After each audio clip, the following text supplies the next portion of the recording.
Every time na nakakita ako ng mga success, results, yes, na-inspire ako. Pero mas gusto ko malaman, paano niya ba nakuha yun?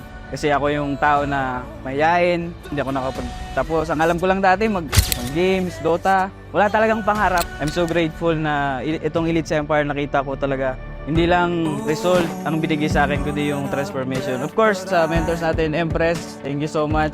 Kasi yun yung pinaka-turning point talaga ng life ko na nag-usap tayo, naalala mo ba? Doon na nag-start lahat.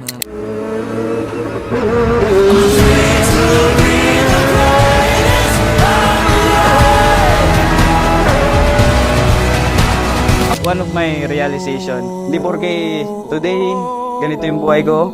I'm just having a bad day, not a bad life. Kailangan mindset ko. Sabi ko, if titigil ako ngayon, what if bukas breakthrough ko na?